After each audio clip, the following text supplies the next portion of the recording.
A Weekend in Appalachia by Actually Austin '07. Who doesn't like a good road trip, right? The sights, the people, the experience as a whole is just amazing. Or maybe that's just me. I've dedicated the last month to driving across the country. I'm luckily able to, as my job allows me to work from anywhere that has an internet connection. Cybersecurity, to be exact. I started in Florida and worked my way through the southeast region of the US. After moving through both of the Carolinas, I decided to swing by Tennessee while I was around. And I've got to say, the place was beautiful. The large metropolitan areas meshing with a deep forest was an amazing experience to be a part of. However, it wasn't always good. For example, in some of the more densely forested areas, I found it difficult to find coffee shops and other places with free Wi-Fi to work at.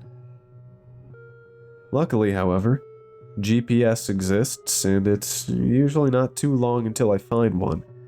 And if I can't, then I'll find somewhere where I can rent out for the night while I work. Well, one day after having very bad luck finding any establishments with free Wi-Fi so deep in the mountains, I got very lucky and was able to find a very nice 3-bedroom Airbnb cabin in the mountains for just $50 a night. After confirming payment for one night, I headed to the area where the house is at. As I'm driving to the cabin, I can't help but feel uneasy. This place is really deep into the forest. I must have been driving for at least 30 minutes straight, just going deeper into the forested mountain range. All the while, the road keeps thinning and lowering in quality all the way. When it started as a strong, well-made 2-lane asphalt road, eventually turned into a decrepit 1-lane dirt road that barely even had a clear path, mostly thanks to the massive trees on either side, accompanied by the brush occasionally having grown on the road. Why in the hell would someone live this far out? I asked myself, frustrated with the condition of the area. Even this far into the road trip, I haven't gone down a road this bad yet. First time for everything, I guess. Eventually, after a few minutes of driving down the rundown road, if you can call it that, and I finally see it, the cabin.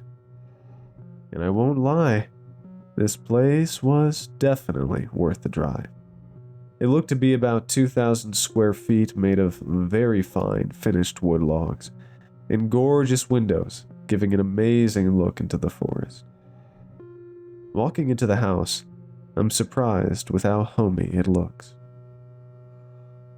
The first room is the living room, lit by a familiar and warming orange glow. Looking straight past the living room is the kitchen, sizable but not large, and nothing really notable about it. The living room, however, had a very elevated roof and a fireplace to the right wall. A few taxidermied animal heads lay about it, as well as the skull of an animal I don't think I've ever seen, looking left off of the living room. I see a sectioned couch with a very large mounted TV on a stand on the other side of the room. Looking left, I see the rest of the living room, which wasn't really anything special, just a dining table and a few other pieces of furniture you'd expect to see in any house. Past the living room to the left was a sizable hallway, which is where my host told me the bathrooms and master bedroom were. I walked down the hall to the door at the very end, which led to the master bedroom. And again, upon walking in, I'm blown away by the interior. It had a huge and very soft bed, with enough pillows to smother a giant. And in front of the bed on the wall was another huge plasma TV. Walking to the right, I enter the bathroom. And of course, it's lavish. Large granite countertops and a marble bathtub, as well as a huge walk-in shower. There's no way this place is just 50 a night, I say to myself, blown away by the sheer luxury of a house so far away from civilization.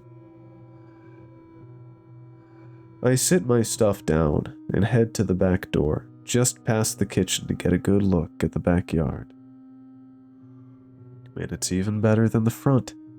There's a sizable pond that drains to a large stream flowing through the mountain. And of course, a well-kept lawn all the way up until the tree line about 50 feet away. I stand there for a moment, impressed by the amazing area I found myself in. It almost feels too good to be true. Walking back inside the lavish cabin, I go to the room to get my laptop so I can start working. And luckily, despite the GPS shenanigans, this place does have a stable internet connection. And so, I begin my work. The hours fly by, and I don't even realize how long I've been working until my app for work closes abruptly. I look at the Wi-Fi icon at the bottom of my laptop, and sure enough, it's dark, indicating my Wi-Fi connection has stopped working for some odd reason. Glancing at the time, I see it's 8 p.m. Looking out of the living room window, I also see the sun beginning to lower in the sky. But that isn't my biggest concern. My boss told me if I'm not done with this project by next week, I won't hold my position much longer. So getting this Wi-Fi back on is my biggest focus. Walking outside with my phone flashlight, I go around the house looking for cables that might have gotten unhooked or unplugged in some way. Eventually, I find the internet cable running down the side of the house and into the ground. But I'm dumbstruck as I realize the cable in the wall it's running along has massive and deep claw-looking incisions on it.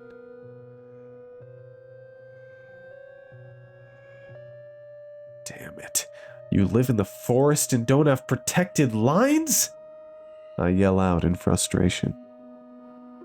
Knowing that there's no way I can finish my work like this, I send a message to the host that I'm leaving early, and of course let him know something shredded his cables. But when I get to the front door, I see there's pieces of paper hanging on it.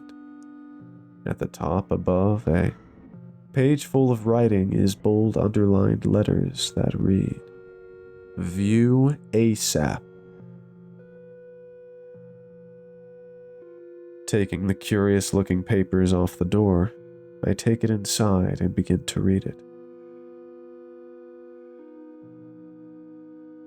To whomever is reading, I am sorry for what you are going to go through these next 48 hours, as it is likely you will not be alive by the end of them.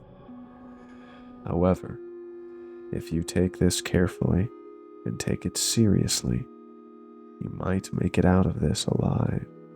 So keep reading and take this serious. This house was built for people like you, unsuspecting travelers, to be part of a game. Not a game like the ones you see on TV. You are now a new toy for an ancient evil. No matter how skeptical or superstitious that sounds, it's the truth. Many years ago, miners uncovered something deep in the mountainside they never should have. Just a couple miles from where you are now. Every year, it demands someone to take part in its demented games. And if they survive 48 hours, they get to live free. But in the past 6 years, nobody has survived, and I doubt you will be any different. This thing is good at what it does. But there is hope. There are rules you can follow that will greatly increase the chances of you surviving. These rules are a major part of whether or not you are still alive by the end of the next 2 days. Now, this entity is clever. It likes to play with its food. It will likely attempt to break you mentally before ever physically harming you. However, its highly unpredictable nature makes it impossible to know its intention. It is likely it will do something neither you or I can plan for, so always be on your toes. Now that you know the entity and the situation, here are the rules for you. Do not go outside after dark unless you have to, and be alert when it is. This is when it is most aggressive and active. Prioritize light. It thrives in the dark. If the power goes out at some point, you need to go outside to the backyard and get them back on via resetting the power box just past the tree line. If the power box fails to reset, hide somewhere in the house and pray it doesn't know where you're at. Barricade the windows. The windows are the easiest place of entry, and they won't protect you for even a second once it arrives. There are supplies in the basement for you. Open the trapdoor in the master bedroom closet behind the suitcase. 10 p.m. to 12 a.m. are the only 2 hours each day where it will not attack you. I highly suggest you use these hours for sleep. It will come for you after 2 to 3 hours of you reading this. Prepare as soon as possible. Lock the doors, but do not barricade yourself inside. The doors will hold, and you may need to go on foot. Although if you do, you're pretty much already dead. You can't outrun this thing in its own backyard. Again, I'm sorry, and good luck.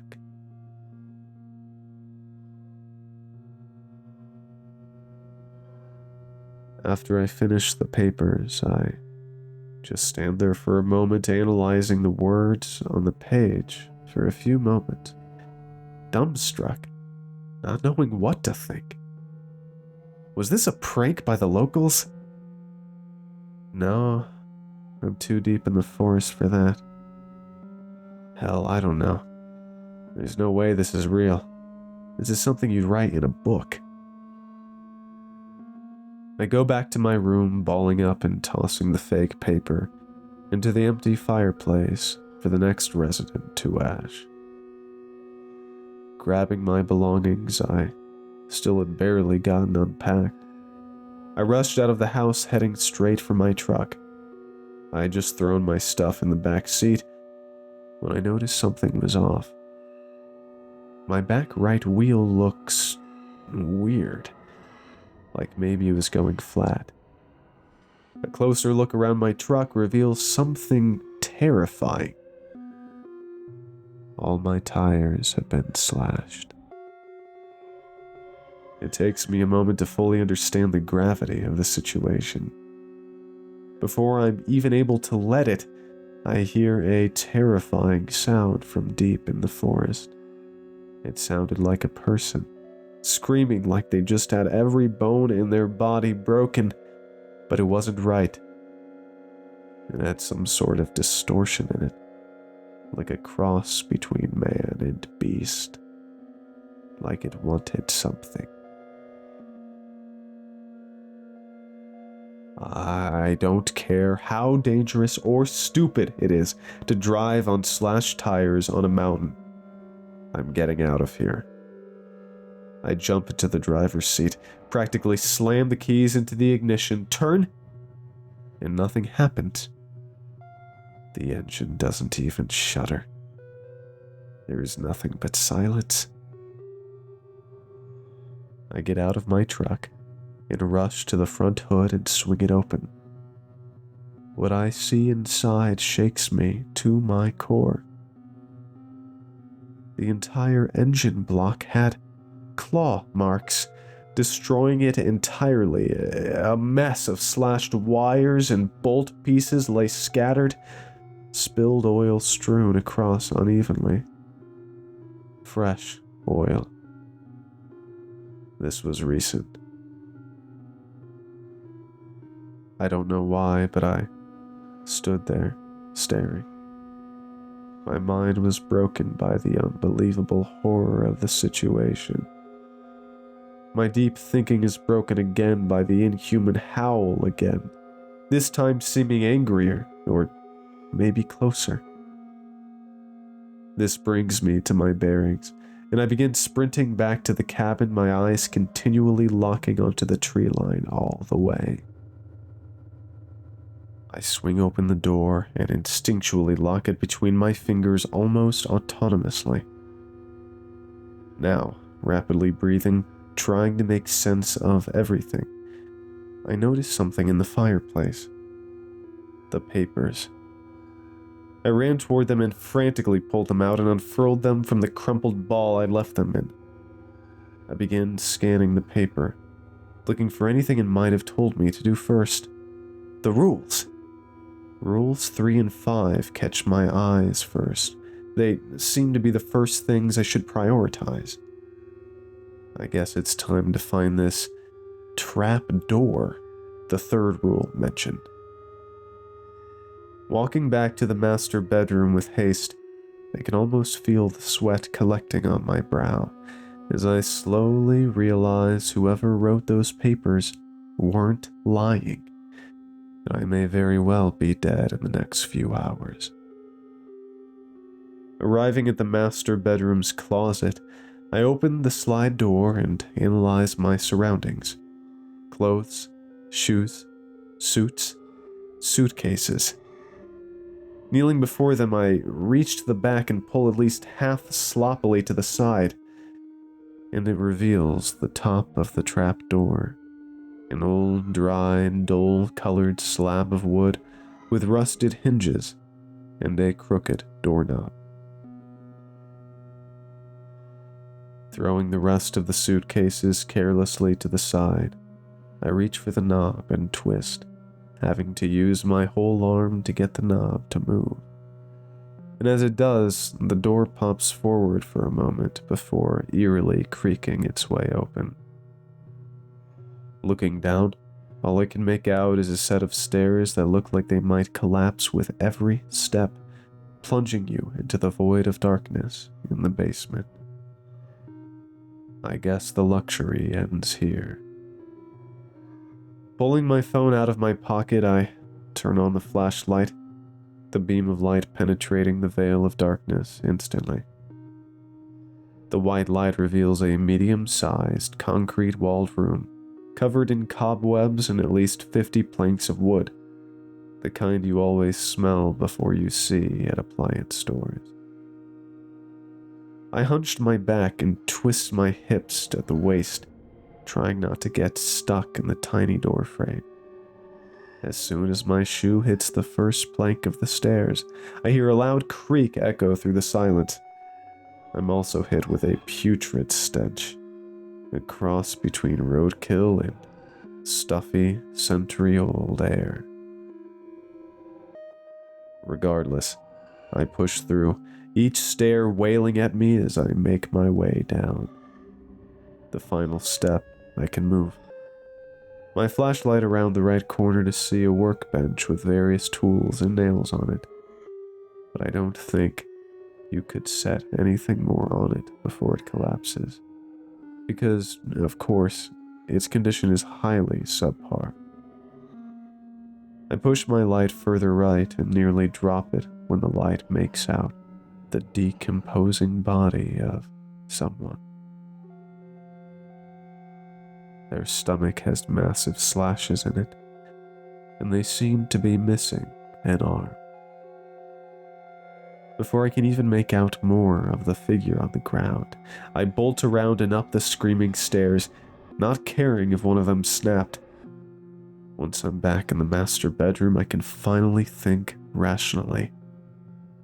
Why did I run?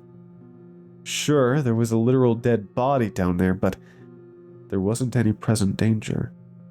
But God, that was horrifying. I now know for sure nothing in that letter was a lie. This was probably one of the earlier victims of this evil entity, or whatever the hell it is. Regardless, I don't want to be ended in the same way they or any of the others met their demise. I make my way back down there to take stock of the materials, trying not to think about the rotted corpse's stench.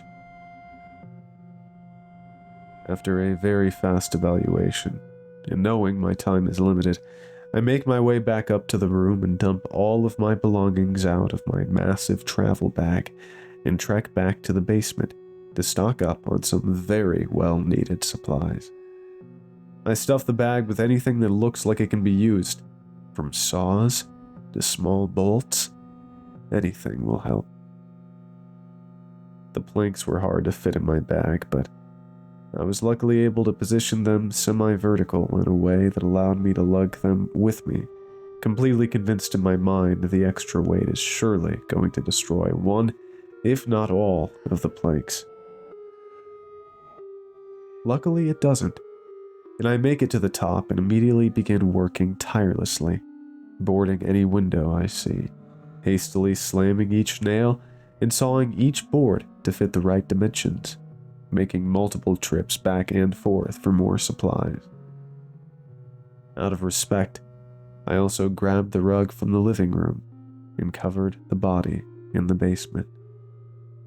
As little as it is, it's the best I can do for now. After around an hour and a half of tireless labor, I finally nailed the last board into place over the living room window. I'm not done working, however. I also go into the kitchen and grab all the knives I see, and place a few scattered around each room in case I need to grab one in a hurry, placing a smaller pocket knife into my shoe, just in case. Judging by the paper, it won't do much, but something is better than nothing, and right now I need all the comfort I can get. After truly finishing my work, I grab the papers off the ground and continue to read, looking for the next thing I should do. It doesn't seem like there's anything more I need to do, other than plug up my phone, then sit and wait until it's time. Pacing around the living room, I find myself compulsively checking the time, counting down each minute, and it's been 2 hours. So the game should begin any moment, and luckily for me, it's nighttime. Just 46 more hours, I think to myself, not feeling any more at ease. A few more anxious minutes pass, and I hear a familiar sound. I hear those same inhuman cries coming from the front of the house. It sounds terrifyingly close this time, just past the tree line if I had to guess. The game has begun. Almost instantly, I reach for the nearest knife and hold it tight, waiting for something to happen. Although for at least a minute there's nothing. But then the silence is broken by a loud slam on the front door. It makes me jump hard, but luckily I manage to keep myself quiet. Then comes another, and another. The slamming on the door becomes more and more frantic and aggressive. The slamming became so hard I was certain the door would come down at any second, as I could see with each impact the door shake and tremble. Large impacts on thick wood became a ringing in my ears as the unrelenting slams continued. The sound of whatever this was so desperately attempting to get in puts fear so potent into my body.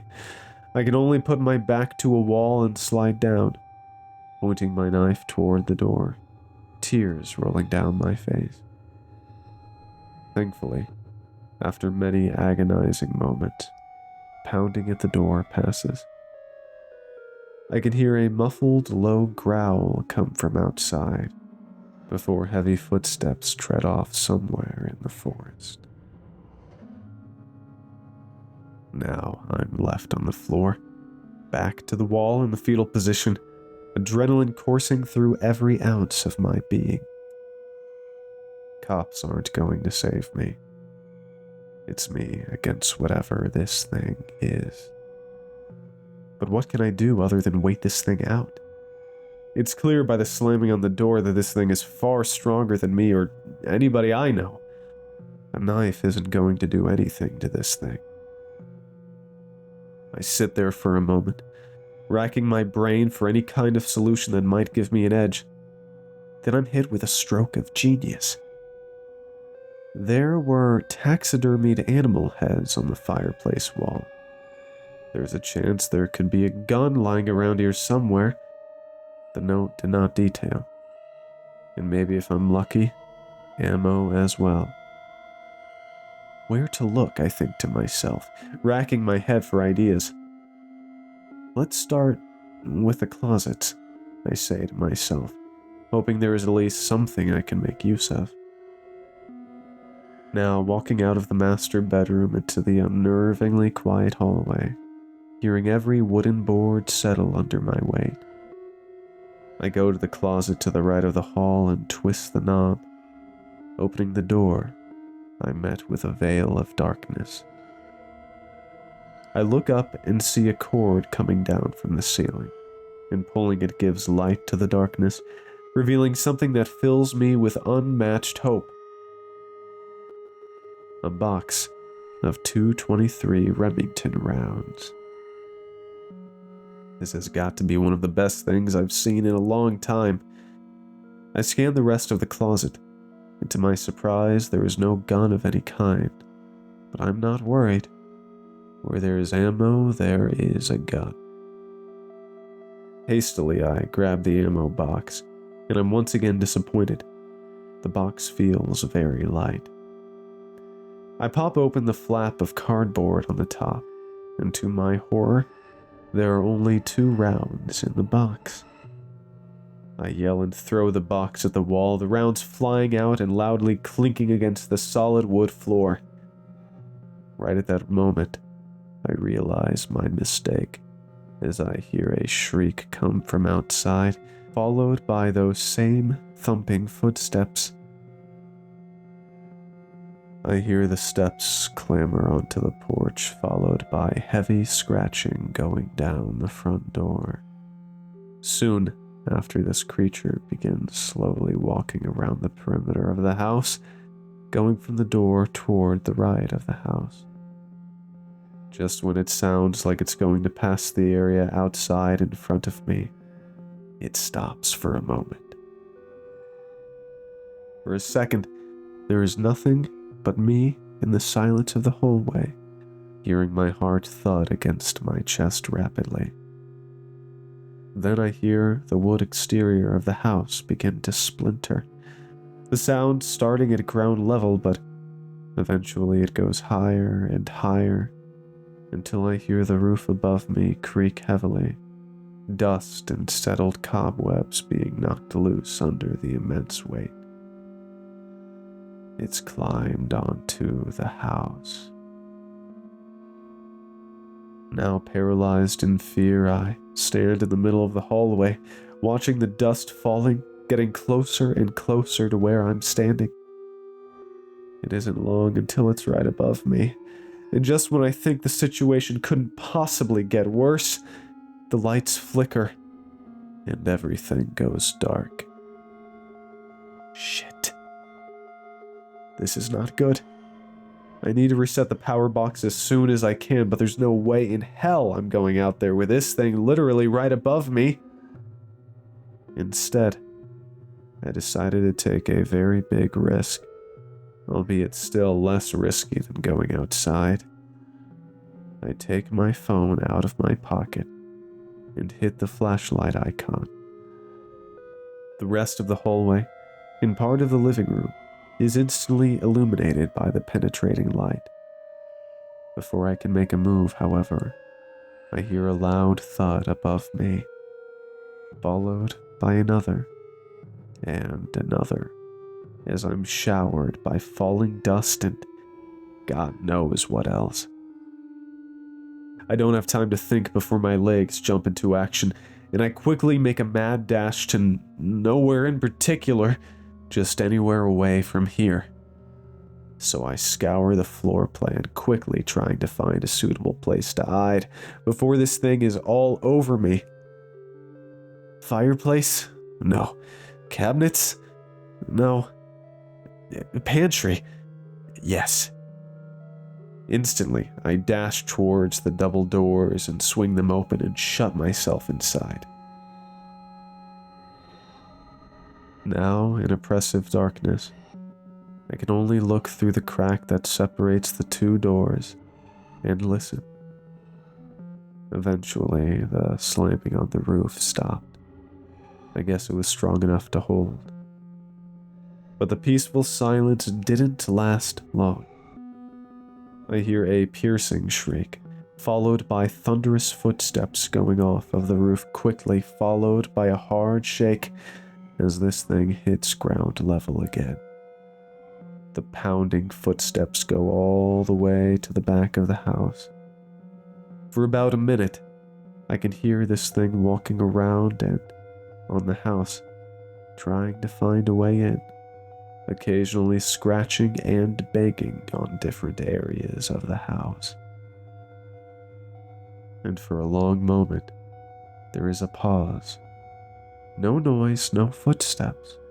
Nothing but me, the dark, and my booming heart. But after maybe 30 seconds of the loudest silence of my life, I hear a sound that makes my heart drop. I hear glass shatter. Quickly after this, I hear the unmistakable sound of wood planks splintering and their hollow thuds bouncing off the wooden floor.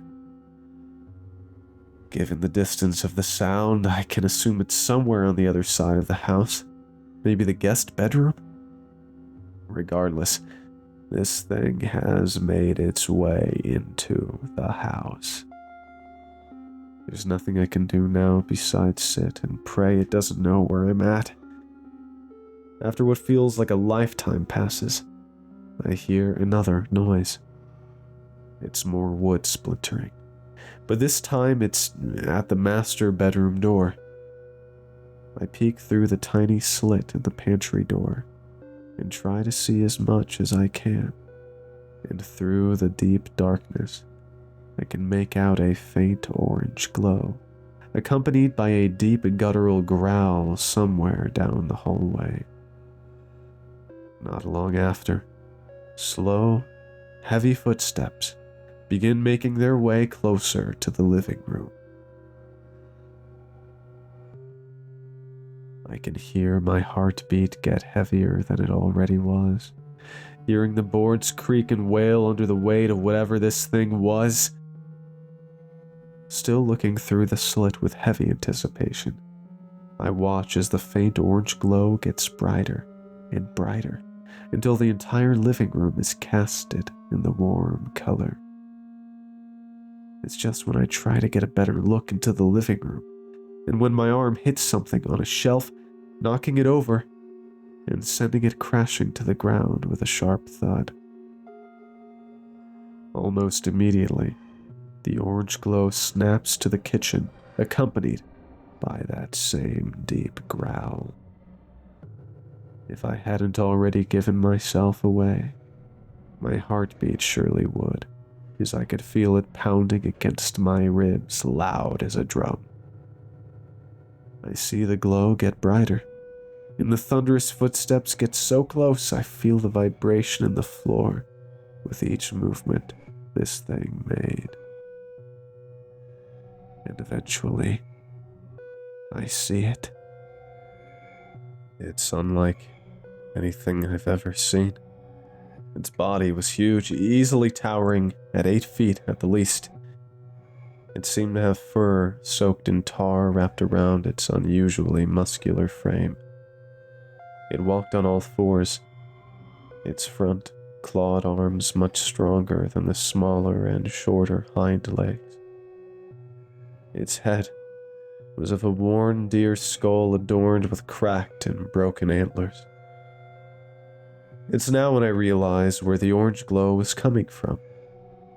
Looking into its eyes, I see two fiery, glowing orbs. Just then, it slowly twists its head to me, the orbs illuminating me through the door. No doubt this thing saw me, but it didn't attack. It just released a deep and guttural laugh, turned, and left on the same path that it entered.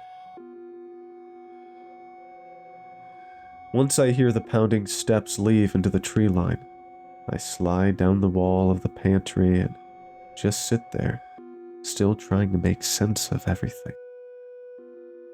Even though I'd heard the pounding on the front door, seen the body in the basement, and now even having seen the creature, it was all so hard to believe. None of this was grounded in reality anymore. After a few moments of baffled thought, I finally remembered. The power's out.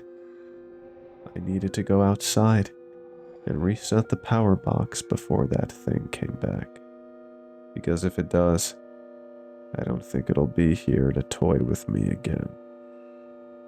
So I managed to bring myself to my feet and exit the pantry.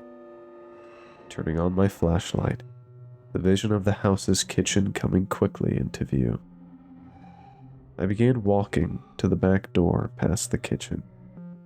Luckily, it had a glass top, so I could look into the backyard for a moment to ensure I didn't see even the slightest orange glow. After grabbing the doorknob and hesitating for a moment, I throw the door open and begin sprinting across the large, unusually kept lawn.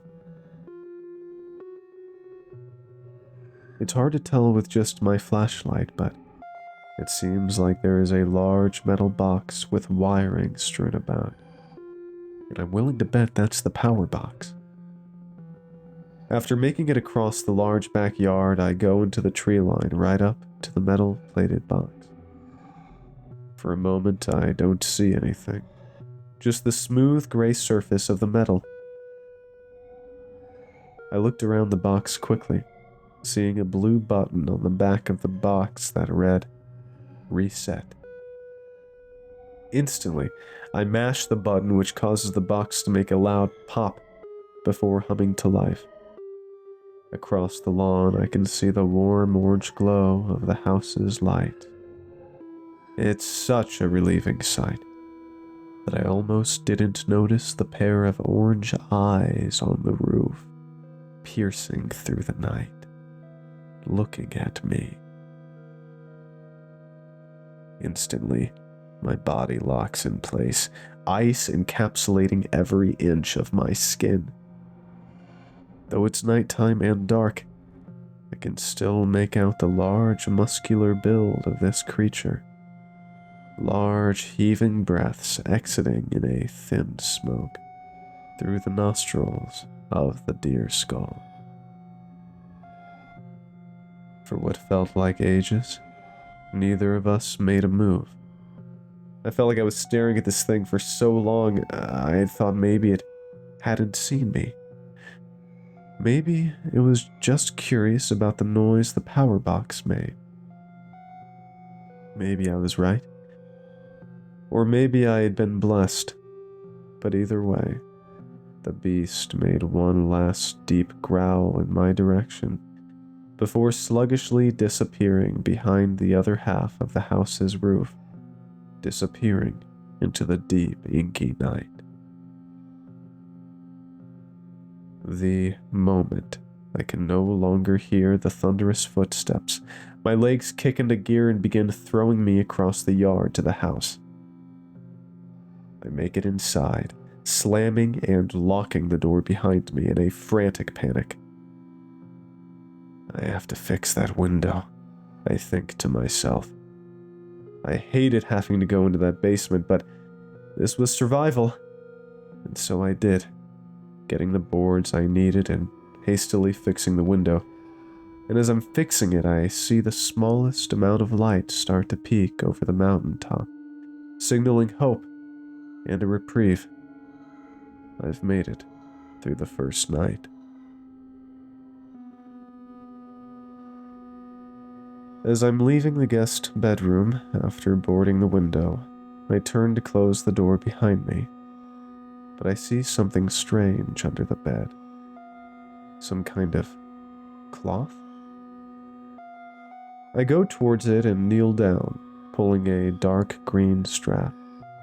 And as I pull my arm back, I'm blessed with the sight of a bolt-action rifle. It's old and dusty, but it seems like it was stable enough to shoot. I spent what little time was left of the night to take apart and clean the weapon, as best as I could anyway. When I'm done, I load the 2 rounds into it and push the bolt forward, making it ready to fire. I hadn't noticed, but outside I could hear the faint sounds of birds chirping. Glancing out of the window, I could see faint slits of blue through the wood boards. Hopefully this thing will back off a little with it being daytime now. I take my phone out of my pocket and see that it's 9 in the morning. 1 hour until I can finally sleep safely. Even if it's just a few hours, it's enough to keep me alert. The time seems to go by at a crawling pace. I was mostly hoping this creature wouldn't try some last trick on me before letting me get some shut-eye. And to my surprise, nothing happened. So when 10 o'clock struck, I immediately set an alarm so I didn't oversleep, and promptly passed out on the couch. It almost feels like no time passes before a loud crash sends me flying to my feet, chest heaving, and my senses clocking into overdrive as I try to gather my surroundings. At first, I see and hear nothing, but my skin feels slightly cold, and the air around me seems cleaner in a way. And my eyes adjust. I can see a faint glow of moonlight casted on a forest of large pine trees. I'm somewhere in the mountains, no doubt, but how? I vividly remember collapsing onto the couch. Just then, something breaks the silence. I hear a sound I'm very familiar with. A loud thud shakes the earth beneath my feet as multiple twigs snap just a few yards away. My blood runs cold as I slowly turn around, and sure enough, my gaze meets that same creature that has been haunting me these past few hours, a mere 10 feet away. Its entire body is ink black. That same tar-like substance matting its fur glows under the moonlight, with the only other light being the fiery orange glow of its dead eyes. The beast is staring daggers right through me. A thin mist escapes from under the deer skull with each heaving breath it makes. Then the creature leaps toward me, its huge arms fully extended outward. Then my eyes fly open, and I'm back in the cabin. For a moment, everything is still. The air is warm, and I can hear a cacophony of birds chirping amongst themselves. Despite the terrifying nature of the dream I just had, I'm surprisingly calm. I flip my phone over and check the time. 11:59. Well, that couldn't have been better timed.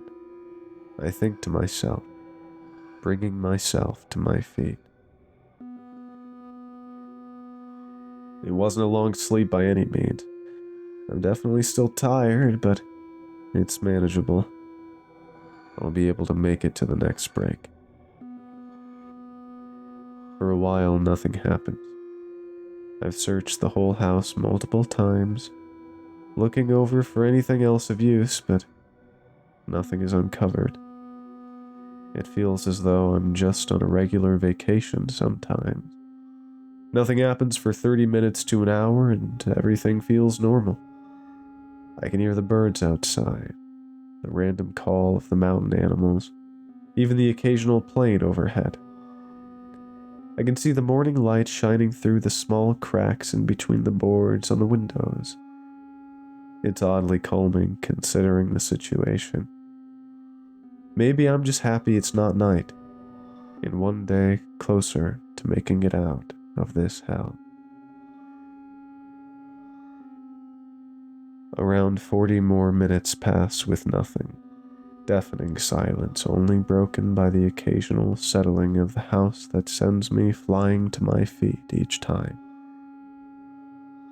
I've noticed I'm so much more jumpy now. For good reason, of course. For so long, the silence dragged on.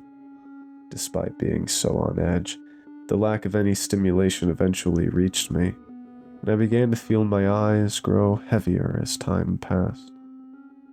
And so I began to pace around the house to make sure I didn't pass out. I also decided to go to the master bedroom bathroom to see if there could be anything of use, but despite looking to the best of my ability, I can't seem to find anything. I figure even though I've looked already, if I keep searching the rest of the house, I might find something. So I leave the bathroom and open the door to enter the hallway, where I'm stopped dead in my tracks. Right there at the entrance of the hallway stood the beast, with the corpse from the basement hanging lifeless in its jaws. And right behind it was the bolt-action rifle, my only hope, leaning on the living room couch, right where I'd left it. How could it have made it inside without making a noise? How did it even get to the corpse? I don't have time to think about the reality of the situation as the beast releases its jaws, dropping the body to the floor with a solid thud. Massive tooth marks sunken deep into its rotted flesh. I should have ran, hidden, closed the door, anything, but I just couldn't bring myself to move. I could only sit still and stare at the creature, a mix of blood and saliva dripping from its gaping maw. Finally, fully realizing the horror on the side in front of me, I snap into action, slamming the door and bolting to the closet to hide in the basement. Maybe I'll be lucky, and it won't fit past the trap door. Frantically, I swung into the closet, running to the trap door. I make it to the tiny, dried wooden door and try to swing it open, but it doesn't budge. I pull again, harder this time, but it doesn't move an inch. Now the creature is at the room door, and I can hear it slam its fist into it as the sound of wood splintering cracks through the air. Now, I begin frantically pulling on the door, trying desperately to get it open, but it simply will not budge. A second impact rocks the door. This time I hear it tear off the hinges and crash to the floor. In a desperate panic, I lean back and begin slamming my heel into the door as a last-ditch attempt. And finally, the door splinters and pops open. Just as it does, however, the closet is illuminated in the same orange glow I'd seen so many times before.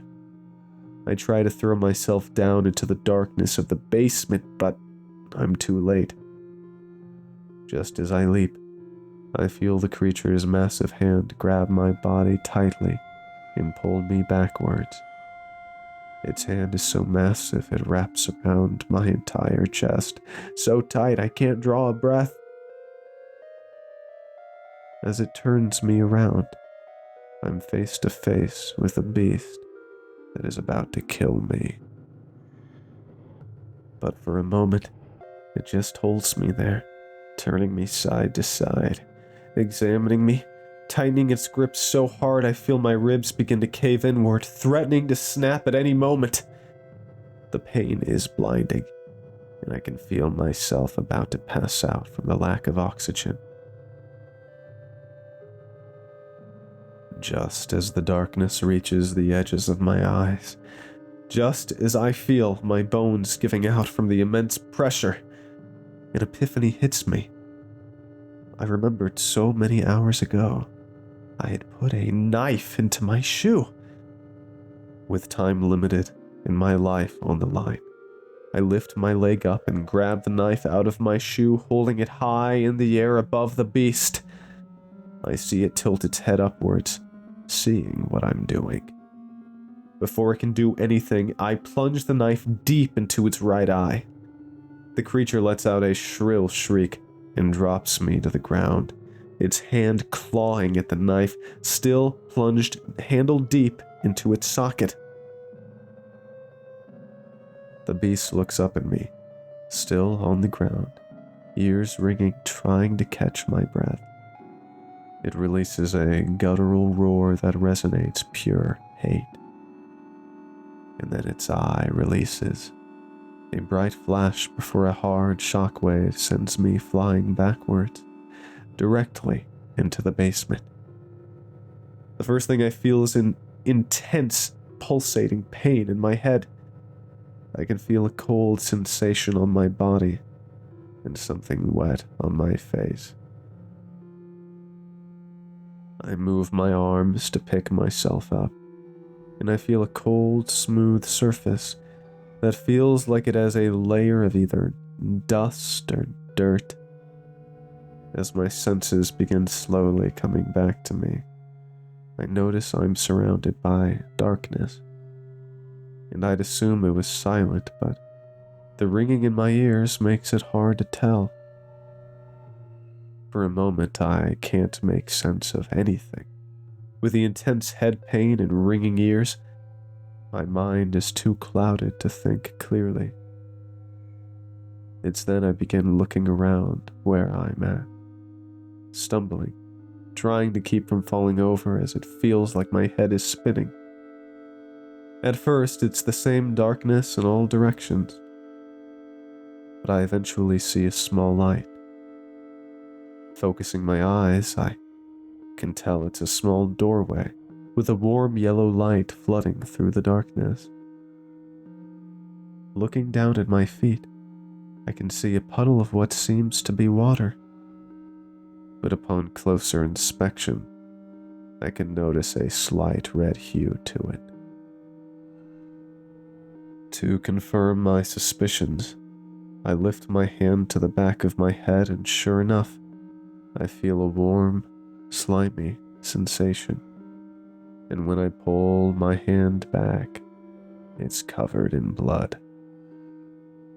Just then all the dots connect, and it hits me. The cabin, the creature, the basement. I can now remember how I got here, and the events that transpired. What had I done? What was that flash after I injured the creature? Did it actually hurt it? Is it over? So many questions flood my aching head. It's too much. I have to sit down and close my eyes for a moment. The small light from the doorway was making my head pulsate with even more waves of agonizing pain. I take my phone out of my pocket and turn on the flashlight, making sure to squint eyes so the light doesn't unleash another barrage of aching pains in my head. I turn the light to my left, and I see a ripped and tattered mat where I had left the body. It just doesn't make sense to me. How could that thing make it down here? But then again, how has this thing done anything it's been doing? How the hell is this thing even real? I finally have enough of my bearings to pick myself up off the floor. Approaching the stairs and ascending up, the familiar sound of old wood crying out all the way. And at the top, my heart drops for a moment as I see the beast at the closet door. But it's not the foreboding monster it once was. Now it's slumped on the ground, its arms sprawled and its jaw hung open, a large black tongue resting on the carpet. And where bright orange orbs once were, now 2 black holes in the deer skull. Cautiously, I walk to the massive corpse, kicking its head as I reach it, confirming its death. There's no celebration, no confetti or party. I don't jump or yell. I simply look at the body on the ground and make my way to the front door. Stepping outside, I see it's now noon, with the sun settling just under the mountaintops. I sit on the porch for a moment, just taking it all in, happy to be alive. Woozy, but lucid. I think I'm gonna stick to hotels from now on, I say to myself, glad to see a sunset, even if it's just one more time.